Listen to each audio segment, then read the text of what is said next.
There is nothing wrong with your television set. Do not attempt to adjust the picture. We are controlling transmission.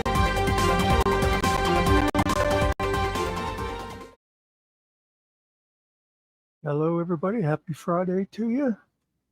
You know what day it is. It's the day you get all the news you're going to get. May 3rd, 2024, with wonderful Phillipsburg Journal. So there's a little preview here. This week's Reader of the Week is Levi Benjamin and McKenna Graffis. They're right up here. And I'm sure somewhere later on in the paper we'll find out why they're the Reader of the Week.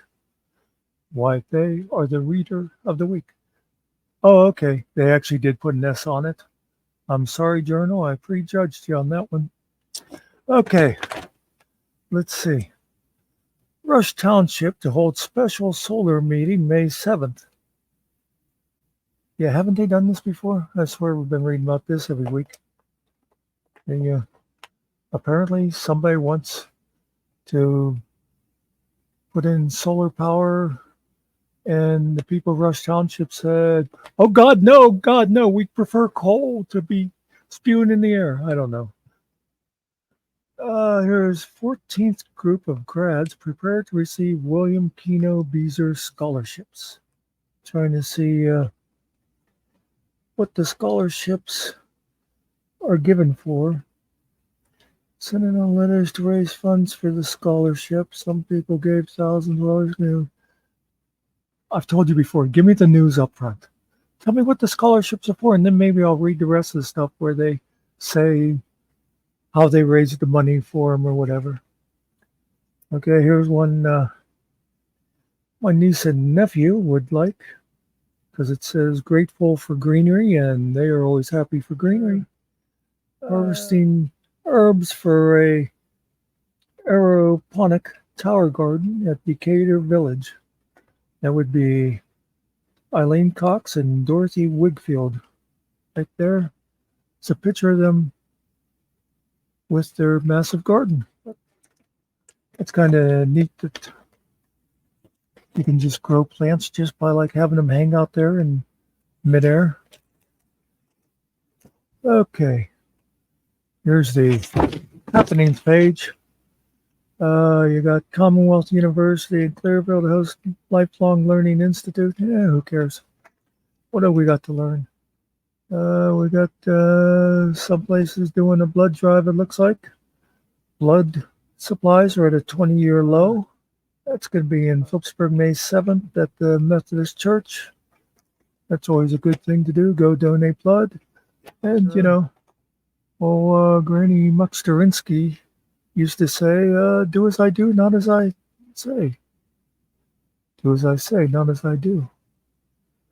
Well, you have to understand she was an immigrant, so she would get things backwards a lot of times. Well, here's one called a beginner's mushroom hike. There's something wrong with that phrase. I can't quite put my finger on it.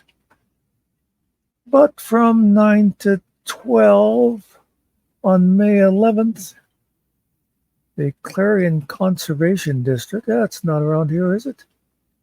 Well, you can go to Cook Forest State Park, and you can become a beginner mushroom. Coldstream Fishing Derby tradition is back. Did we know it was gone? On May 11th, Gerhardtville Sportsman. I always thought it was just called the Gerhardtville Sportsman Club. It's apparently called the Gerhardtville Sportsman's 22 Caliber Shooters Club. Will host a kids fishing derby, just like the good old days. Registration starts at 7. The derby goes from 8:30 to 10:30. Prizes will be awarded. It would be kind of cool if they said what the date was in here. Oh, okay, May 11th, folks. May 11th. You can go. Do you go to Coldstream? Do you go to the Sportsman's Club? I don't know. It's very too far down in there for me to tell you. If you want to know, find out for yourself. Maybe call around Gerhardsville until you find somebody who belongs to the Sportsman's Club. Okay, we got our obituaries. We have an Andrew McKeady, who was born in 1925. I'm not seeing any familiar names at a quick glance. Joyce Sapini, born in 42. She was married to James Sapini Sr. I'm looking at the names because I know there's Sapinis around here, and she is going to be at the Heath Funeral Home. Yeah, if you know Joyce Sapini, you can look up on the funeral home site and get all the information. D.K. Vaughn, born in 44, from Sandy Ridge, belonged to St. Paul's United Methodist in Sandy Ridge. And if you know the Vaughns of Sandy Ridge, also going to be at Heath's. So just Google, you'll find their website and it would have all the information. Decatur Village grows high-tech herbs thanks to thoughtful donation. That would be that picture we looked at the front where they had the, I forget what's called, aeroponic as opposed to hydroponic garden. Let's see, in here, we got PO baseball and softball. Down here we have PO honors AAC and Autism Acceptance Awareness Month. That sounds like a good thing. Teach kids to be more accepting. Rodriguez auditions is accepted into Slippery Rock University's BFA program.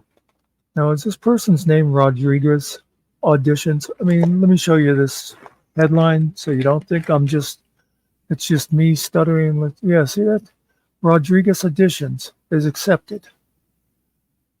So doesn't that make it sound like that's this person's name? And so let's see, it says from left, Lisa Shore, Michael Rodriguez, and Lori Rodriguez, Michael's mother.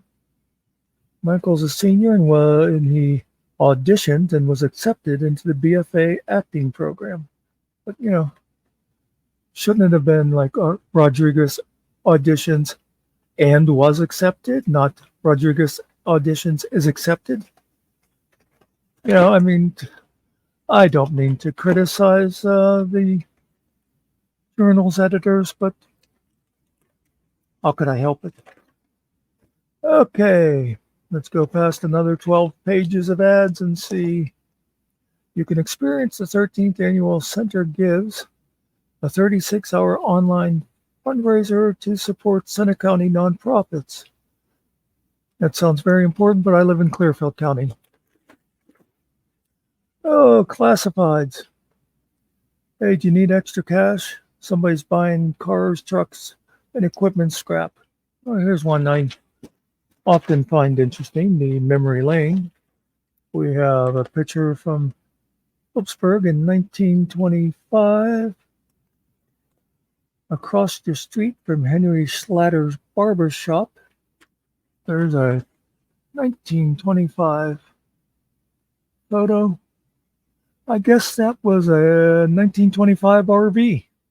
There's our stars of the week. Remember I said we'd get to them. Levi and McKenna. Let's see. Well, they're from Mill Valley Middle School. And they competed in the intermediate units reading competition and assisted their team to a score just 2 points shy of winning an award. And then we get to the full back page, comment, ad. So there's your news for this week. Once again, apparently there is nothing going on in the Mideast or the Ukraine. Apparently the White House and Congress aren't up to anything. Because if any of that was happening, it'd be here because this is the news. Thank you for tuning in. We'll see you next week. Actually, we'll probably see you later today. You know I'm going to end up doing another music video or something. But, so, hey, stay tuned to this channel for all the important information. And there's going to be something new coming up on this channel soon. And I'm not going to tell you what, because I notice that's what people on YouTube do. They say, ooh, we're going to have an important announcement in a couple of days. And then they never really tell you what it is, you know. It's kind of like how everybody's been waiting 8 years for that new health plan that Trump was going to reveal in 2 weeks. Yeah. Until next time. Wait. Don't go away. Don't go away. Don't go away. Are you still with me? So I was almost done editing. Yeah, that's right. What you see is actually an edited version. You should see it before I clean it up. Anyway, I was almost done editing, and I thought, I didn't mention Morrisdale this week. Was there no police report? And I went and I grabbed the paper, and here I skipped right past the police report. I saw that it's definitely in here. I didn't read it yet because, you know, we like to read this stuff together. We don't need that piece of paper. Police report. Why don't you just harass yourself? Police responded to 7th Street, Phillipsburg, for a report of harassment. It was determined that a 61-year-old Phillipsburg man and a 59-year-old Phillipsburg woman were harassing each other, and they were both charged with such. Stolen gold camo pricey bike. 35-year-old Phillipsburg man reported that his gold BMX bicycle with a camo seat and tan handlebars was stolen from his house at North Center Street. It's valued at $1,500. If you have any information on the bike, contact the state police. Yeah, that kind of stuff. Get a job and buy your own crap. Disorderly on Spruce. Now, just so you know, Spruce is actually a street. So if you're thinking a guy was like eating spruce and became disorderly, you're probably going to be wrong. But then again, maybe I should read this just to be sure. 19-year-old Clearfield man was arrested for disorderly conduct after he caused a disturbance with a 17-year-old Phillipsburg girl near the intersection of that. The man was taken into custody for a mental health evaluation. Off the road. We're about halfway through. Nobody has mentioned anything with a Morris in it yet. This could be a banner week. Off the road. Douglas Richner, 43 of West Decatur, was traveling west on Morgan Road in his 2015 Chevy truck when he went off the road and struck a utility pole. He was not wearing a seatbelt and had to be transported to Du Bois Hospital. He was just driving down the road and decided to hit a telephone pole. I make no judgments. No touching, no touching. 33-year-old Houtzdale man was reported for inappropriately touching another man at SCI Houtzdale, that is State Correctional Institution. Investigation is ongoing. Super Duty 1 STI 0. John Rusicola of Houtzdale was in his Subaru motoring southbound on 53 in Houtzdale when he attempted to make a left into the fuel on, but he failed to yield to oncoming traffic and was struck by Michael Johnson of Clearfield, who was driving a Ford F-250. STI was disabled. That was the Subaru. There were no injuries. There's only 2 items left, folks. Could be this is a week with no Morrises. Hit the guardrail. Doris Simcox of Winburn was driving her VW and went off the road into a guardrail. She was not wearing her seatbelt and was injured. Thanks to Moa Valley EMS for transporting Miss Simcox to Penn Highlands, Clearfield. This is the last one. Trespassing. And yes, it does not have a G in here. Brandon we came this close. Brandon Corman, 31 of Morrisdale, trespassed onto the property of Krista Shaw, 40 of Morrisdale, and he was cited for trespass. Well, not what we usually expect out of the Morris people. That one's pretty calm, but they did make the paper. I'm just looking at the next page to make sure there isn't more. Nope. But anyway, I know you all would have been surprised if we got through the whole paper with no police report. So I had to get back in there because, it is my job to inform you. That was pretty bad, wasn't it? See you later. Peace out, Juns.